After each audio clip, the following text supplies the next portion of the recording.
বিসমিল্লাহির রহমানির রহিম। সম্মানিত সৌদি প্রবাসীরা, আসসালামু আলাইকুম ওয়া রাহমাতুল্লাহি ওয়া বারাকাতুহু। আমি তোফাইল আহমেদ সৌদি আরব থেকে আবারও সৌদি আরবে বসবাসরত সৌদি প্রবাসীদের আকামা নিয়ে আরো একটি গুরুত্বপূর্ণ ভিডিওতে। সম্মানিত সৌদি প্রবাসীরা, সৌদি আরবে বৈধভাবে বসবাসের জন্য আকামা হচ্ছে সবচাইতে গুরুত্বপূর্ণ ডকুমেন্ট। আর এই আকামা যাদের নেই কিংবা এক্সপায়ার, তারাই জানে এই আকামার গুরুত্বটা কতটুকু।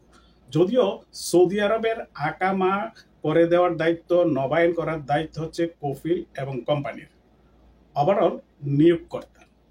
এখন আমরা যারা সৌদি আরবে ফ্রি ভিসায় থাকি কিংবা কফিলের কাজ করি না, অন্য কোথাও কাজ করি, আবার অনেকে কফিলের কাজও করেন কিন্তু আকামার যে ফিটা সেটা অর্ধেক অর্ধেকের নেন। কিন্তু যারা ফ্রি ভিসায় কাজ করে তারা কিন্তু পুরোটাই দিতে হয়। আবার অনেকে ব্যবসা বাণিজ্য করলে সেই পুরোটা দেওয়ার সাথে সাথে কফিলকেও কিন্তু ফেসিলিটিস দিতে হয়। আর যারা ফ্রি ভিসায় কাজ করে তারা তো কফিলকে মান্থলি একটা ফায়দা দিয়ে কাজ করতে হয়। সেই ফায়দাটা 3, 4, 5, 600 এরকম, এটা কফিলের উপরে নির্ভর করে, কফিলের সাথে আপনার এগ্রিমেন্টের। এরকম একটা অ্যামাউন্ট দিয়ে যারা ফ্রি ভিসায় কাজ করে, তাহলে তাদের আকামা রিনিউর খরচটা কোথায় গিয়ে দাঁড়ায়। তাই যারা বাইরে কাজ করে তারা ছোট মুআসাসাতে সবসময় কাফালা হয়ে কাজ করার চেষ্টা করে, কারণ বড় মুআসাসার খরচ অনেক, এটা আমরা সবাই জানি। আজকের ভিডিওতে বড় মুআসাসার হিসাবটা নাই তুললাম, ছোট মুআসাসাটাই ধরি। এই ছোট মুআসাসার মাকতাবুল আমেল ফি 100 রিয়াল, এবং সেই সাথে জাওয়াজাত ফি এবং আপনার হেলথ ইন্স্যুরেন্স মিলিয়ে অল্প খরচ যায় বলে যারা ফ্রি ভিসায় কাজ করে তারা এই ছোট মুআসাসায় কাফালা হয়ে কাজ করার চেষ্টা করে। তাই এই ছোট মুআসাসার 100 রিয়ালের মাকতাবুল আমেল গত কিছুদিন ধরে নাকি নামছে না, অনেকেরই হচ্ছে না। সেই বিষয়ে আমার ভিডিওতে অনেকেই প্রশ্ন করছেন যে ভাই 100 রিয়ালের মাকতাবুল আমেল হচ্ছে না, 100 রিয়ালের মাকতাবুল আমেল নামছে না, সৌদি আরবে কি আকামা হচ্ছে না, কফিল বলছে সিস্টেম বন্ধ, সৌদি আরবের সরকারিভাবে সিস্টেম বন্ধ। এই সকল প্রশ্নগুলোতে আমরা জর্জরিত। এখানে আপনাদেরকে বলি, দেখুন সৌদি আরবে প্রায় 3 কোটিরও অধিক প্রবাসী আকামা নিয়ে সৌদি আরবে বসবাস করে।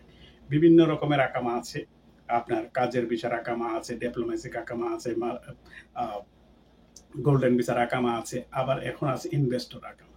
তো সব মিলিয়ে আপনার সৌদি আরবের আকামারও ধরন অনেক, বড় মুআসাসা, ছোট মুআসাসা, কোম্পানি, মাসনা ইত্যাদি।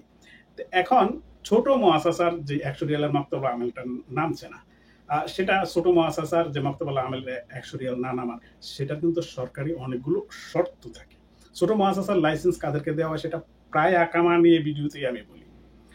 যারা আমার ভিডিও দেখেছেন কিংবা আকামা সংক্রান্ত ভিডিও যারই দেখেন, আপনারা জানেন যে ছোট মুআসাসার লাইসেন্স শুধুমাত্র সৌদি নাগরিকদের যারা বেকার আছে, যাদের কোথাও চাকরি নেই তাদের, এবং তাদের যে এনআইডি কার্ডটা আছে সেই এনআইডি কার্ডটা কোথাও শু করে সেখান থেকে প্রফিটেবল অর্থাৎ লাভজনক কোনো প্রজেক্টের সাথে সে জড়িত নয়, টোটালি জবলেস, তার কোনো জব নেই, সে সম্পূর্ণ বেকার, তাকে শর্ত সাপেক্ষে, আমি আবার বলছি শর্ত সাপেক্ষে, কারণ এই শর্ত শব্দটা অত্যন্ত গুরুত্বপূর্ণ আজকের ভিডিওটাতে। শর্ত সাপেক্ষে তাকে লাইসেন্স দেওয়া হয়। শর্তটা হচ্ছে কি, যে সে একটা ছোট মুআসাসা খুলে সেখানে 1-2 জন কর্মী নিয়ে এসে একটা ছোট ব্যবসা পরিচালনা করবে। তো এখন তাকে সেই লাইসেন্সটা দেওয়া হয় যদি সে সেই কোম্পানিটা, ছোট মুআসাসা মানে ছোট কোম্পানি, সেই কোম্পানিটাতে সে নিজে জব করবে, আর 2 জন প্রবাসীকে নিবে। সেই 2 জন প্রবাসীর মাকতাবুল আমেল খরচ আসবে 100 রিয়াল। আর সেখানে যদি সে আরো 2 জন প্রবাসীকে নিতে চায়, তাহলে সে তার মতো আরেকজন সৌদি নাগরিককে, আমি আবার বলছি তার মতো আরেকজন বেকার সৌদি নাগরিককে তার এই কোম্পানিতে চাকরি দিতে হবে, তাহলে হলো 4 জন। এখন আসুন, এই মুআসাসার কিন্তু লাইসেন্স খরচ আছে, ভ্যাট ট্যাক্স আছে, এবং আপনার এই যে সৌদি সে নিয়োগ দিয়েছে, সেই সৌদি যদি কখনো সে চাকরি পায় কোথাও, সে যদি সেই চাকরিতে চলে যায়, তাহলে তার বাকি 2 জনের মাকতাবুল আমেল 100 রিয়াল নামবে না। এবং এই কফিলও যদি আপনার সে কোথাও চাকরিতে চলে যায়, তাহলে তার এই মুআসাসার কর্মীগুলো ওর আকামা হবে না। এই তো গেল তার শর্তের কথা। তারপরে আছে লাইসেন্স। এবং আসুন, এই যে 4 জন কর্মী, তার ভিতরে যদি আপনার একজন কর্মী কোনো অকারেন্সে জড়িয়ে যায়, সে কোনো মামলায় জড়িয়ে যায়, বাকি 3 জনের আকামাও হবে না। এই ধরনের অনেকগুলো ব্যক্তিগত সমস্যা থাকবে কফিলের, যেগুলোর জন্য কফিলের ছোট মুআসাসার মাকতাবুল আমেল 100 রিয়াল নামবে না।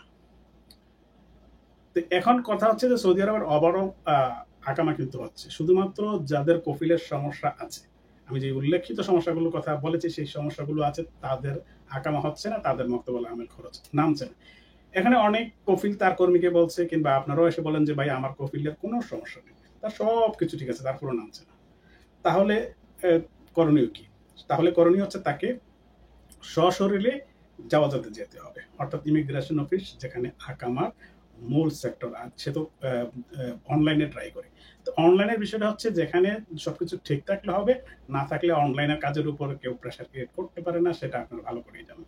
তাহলে সেটাকে ঠিক করতে কোথায় যেতে হবে?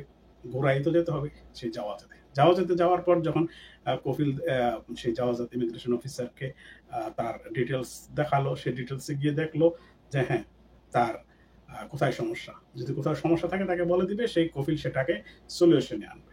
আর যদি সমস্যা না থাকে তাহলে জাওয়াজাত তার এই যে সিস্টেমটা সেটাকে রিফ্রেশ করে দিবে, অর্থাৎ সচল করে দিবে আবারও, তখন আকামা হয়ে যাবে। এই হচ্ছে মূল বিষয়টা। এখন কফিলদের অনেক সমস্যা থাকে, কফিলরা সেই ধরনের সমস্যাগুলো আপনাদেরকে বলে না, শুধু বলে যে হ্যাঁ সিস্টেম বন্ধ, অপেক্ষা করো, এই সেই সেগুলো বলে আপনাদেরকে অপেক্ষা করায়। আর মধ্যস্বত্বভোগী যে দালালেরা আছে তারা তো সারছে, যদি আপনাকে ঘুরানোর মনোবাসনা কিংবা দালালি করার বাসনা তাদের ভিতরে একবার ঢুকে যায়, তাহলে তো মনে করেন যে আপনার আকাম আর কখনোই হবে না, কখনো করা সম্ভবই না। তাই যারা যারা আকামা হচ্ছে না, আপনারা যে আজকের ভিডিওতে যে উল্লেখিত বিষয়গুলো সেগুলোর দিকে খেয়াল করুন, সেগুলো সমাধানে আনুন, তাহলে আপনার আকামা হয়ে যাবে। আর ওভারঅল যদি সৌদি আরবের আকামার সমস্যা হতো, তাহলে দেখতেন যে সৌদি আরবে একটা আলোচনার ঝড় বয়ে যেত প্রত্যেকটা প্রবাসীদের ভিতর। কারণ আপনারা যারা সৌদি আরবে আছেন দেখছেন যে সৌদি আরবে যদি 4 জন মানুষ একসাথে হয়, সেখানে 2 জনই হচ্ছে ভিন্ন দেশের, অর্থাৎ প্রবাসী, অর্থাৎ আকামাদারি। তাহলে সেখানে আলোচনার একটা ঝড় বয়ে যেত না? আশা করি আজকের এই ভিডিওটা কিছুটা হলেও বুঝতে পারছেন, কারণ আমি পুরোপুরি বুঝতে পারছেন বলেন এই কারণে, কারণ অনেকেই প্রশ্ন ভিডিওতে যে সকল বিষয়ের সমাধান দিয়ে থাকি সেগুলো নিয়ে আবার প্রশ্ন করেন। কারণ হচ্ছে আপনারা চান যে আপনার আকামাটা অ্যাক্টিভ থাক, আপনি একটা নিরাপদ প্রবাস জীবন চান, সেটা আমরাও চাই, আমরাও বুঝতে পারি। তারপরেও আমরা আপনাদের নিয়ে বারে বারে একই বিষয় নিয়ে ভিডিও করি। সবাই ভালো থাকুন, সুস্থ থাকুন, নিরাপদে থাকুন। আল্লাহ হাফেজ। আসসালামু আলাইকুম ওয়া রাহমাতুল্লাহি ওয়া বারাকাতুহু।